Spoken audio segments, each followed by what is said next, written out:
अपने बहुत ही मुअज़्ज़ज़ मेहमान अलहाज हसीबुर रहमान साहब को बुलाएंगे।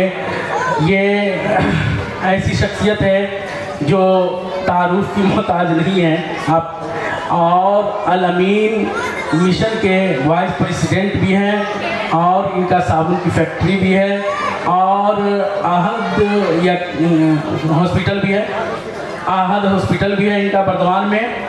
हम बहुत ही आजिज़ाना उनसे गुजारिश करते हैं स्टेज पे आए, अपने तासुरात का इज़हार करें।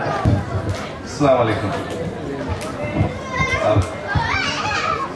आज ये खुसूसी ये प्रोग्राम जो हमारे दोस्त डॉक्टर अतहर साहब हमें खास करके दावत दिया था और मैं यहाँ आकर बेहद खुश हूँ। बहरहाल ये अभी हमारा इंट्रोडक्शन कर रहे थे अल अमीन मिशन, तो আমি চাইছি আপনাদের সামনে বাংলাতেই বলবো, কেন আমি জানি এখানে যারা আছেন भाई थोड़ा तकलीफ हो गया अतहर भाई, लेकिन उसको एडजस्ट करिए क्योंकि यहाँ जितने ये हैं 99% they are from Bengali language section. যাই হোক, আজকে এই প্রোগ্রাম এই যে বাচ্চাদের দেখলাম তাতে একটা জিনিস আমার অনুভূতি হচ্ছে যে যে আমাদের এখানকার যিনি ইনচার্জ আছেন উনি বাচ্চাদের খুব ভালোভাবে প্রিপারেশন করেছেন।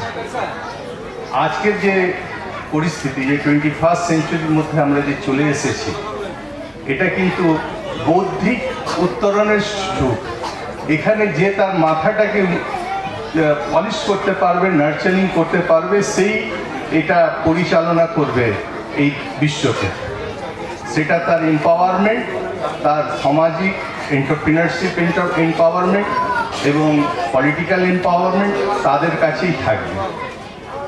স্বাভাবিকভাবে আমরা পশ্চিমবঙ্গে থাকি, পশ্চিমবঙ্গে 30% কম বেশি মুসলিম আছে। সাচার কমিটির রিপোর্ট অনুযায়ী এখানে মুসলমানদের যে আর্থিক সামাজিক যেটা খুবই কী বলবো নিচের গ্রেডের একেবারে লোয়ার স্ট্যাটার আছে, কিন্তু আলহামদুলিল্লাহ যেটা দেখছি গত 20 বছর, আমি 30 বছর ধরে যুক্ত আছি বিভিন্ন অনুষ্ঠানে, 30 বছরের যে সমাজের মধ্যে যে পরিবর্তন যেটা পরিলক্ষিত হচ্ছে সেটা পজিটিভ আছে। সেই পজিটিভের আজ এই ফল যে আজকে এইরকম একটা স্কুল যে আল জাবার, এটা আল্লাহ নামের নাম, আল্লাহর 99টা নামের একটা নাম, আল্লাহ যেটা চান সেটা হয়, এর মানেটা তাই কুন ফায়া কুন। তো এই যে এই স্কুলের যে আজকে ফার্স্ট ইয়ার সেলিব্রেশন হচ্ছে, এটা তারই ফল।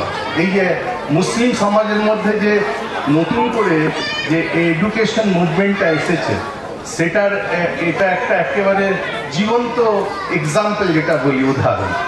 আলহামদুলিল্লাহ আমি আল্লাহর কাছে প্রার্থনা করছি যে এর দিনে দিনে এর উন্নতি হোক এবং এইখান থেকে যারা প্যারেন্টসরা যারা বাচ্চাদের দিচ্ছেন তারা যাতে এখান থেকে ইস্তেফাদা হাসিল করতে পারে।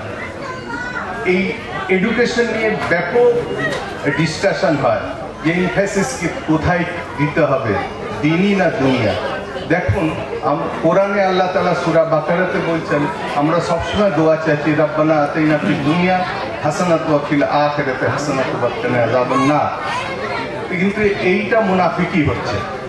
আল্লাহ তাআলা এই পৃথিবীতে যে জীবনটা দিয়েছেন তার সেটা ওই যেটা চাওয়া হচ্ছে তার প্র্যাকটিস এবং চেষ্টা। তো আমাদের এখানে চাইছি কি যে আল্লাহ আমার দুনিয়াটাকেও ঠিক করুন এবং আখিরাতটাকেও ঠিক করুন। তো দুনিয়াটা ঠিক করতে গেলে যেমন আমার মধ্যে উত্তরণ ঘটাতে হবে গুড কোয়ালিটিগুলো, আমাকে আপ টু মার্ক হতে হবে, এক্সেলেন্সের দিকে যেতে হবে দুনিয়ার জন্য। আর সিমালটেনিয়াস একই সঙ্গে আমার মধ্যে যে মানবিকতা বোধ, যেটা হিউম্যানিটি যেটা বলি, সেটারও উত্তরণ ঘটাতে হবে। তবে আমি একটা পূর্ণাঙ্গ মানুষ হয়ে আল্লাহর কাছে আমি দাঁড়াতে পারবো, আল্লাহ আমার সঙ্গে জাস্টিস করবেন। এই মুনাফিকাত চলবে না। আমরা হলাম সেই নবীর উম্মত যিনি আখরি নবী, শ্রেষ্ঠ নবীর উম্মত, কিন্তু আমরা সেই কাজটা করি নাই, ভুলে গিয়েছিলাম আমাদের পড়া যে সবকটা নবী শিখিয়ে গিয়েছিলেন, সেখান থেকে আমরা ভুলে যাওয়ার জন্য আজকে এরকম পরিস্থিতি যে আমাদের যে ভ্যালু যেটা একটা অ্যানিমেল যাকে জন্তু বলি তাদের মতো, ল্যাম্পপোস্টে বিল্ডে মেরে দেওয়া হচ্ছে, কোনো জাস্টিস হচ্ছে না, জাস্টিসের কথা বললে কোনো ভ্যালু নেই, সারা পৃথিবীতে এটা হয়েছে। আচ্ছা, এডুকেশন হলেই কি সব কিছু আমরা পেয়ে যাব? এটাও একটা ভুল ধারণা আছে। ইমাম গাজ্জালি রহমতুল্লাহ তাআলা তার বইতে পরিষ্কার লিখেছেন, উনি ইলমের বর্ণনা দিতে যে অনেকগুলো ইলমের বর্ণনা দিলেন। তিনি বললেন যে একটা ইলম আছে, ইলমে দ্বীন, যেটা হলো সর্বশ্রেষ্ঠ ইলম, যেটা আল্লাহর কাছাকাছি মানুষকে নিয়ে যায়। আর একটা ইলমের বর্ণনা দিলেন, সেখানে কি বললেন যে এমন কিছু ইলম আছে যেটা মানুষের না ক্ষতি করে না লাভ করে। দুনিয়াবি শিক্ষাটা আগে না দিনই শিখবে, এবং ভালো মধ্যের মধ্যে যে ডিফারেন্সিয়েট করতে শিখতে হবে।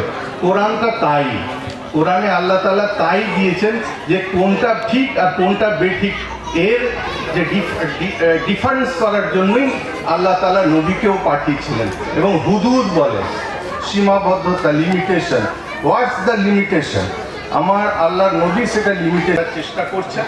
এনাদের আমার বিশ্বাস এনারা একটা ভালো স্কুল এখানে করতে পারবেন, এবং বাচ্চাদের সেই যে এই যে 21st সেঞ্চুরির যে চ্যালেঞ্জ, সেই চ্যালেঞ্জের মতো বাচ্চাদের তৈরি করতে পারবেন ইনশাআল্লাহ। এই বলে আমি আমার বক্তব্য শেষ করছি। শুক্রিয়া। रियाज अहमद से गुजारिश है कि हसीबुर रहमान साहब को मेमेंटो दें और उनकी इज्जत अफजाई करें, और कारी सुल्तान साहब से गुजारिश है कि शॉल उड़ा के हसीबुर रहमान साहब। Not the least, but I'll call MD Samiuddin Sahab, the father of Fayyaz.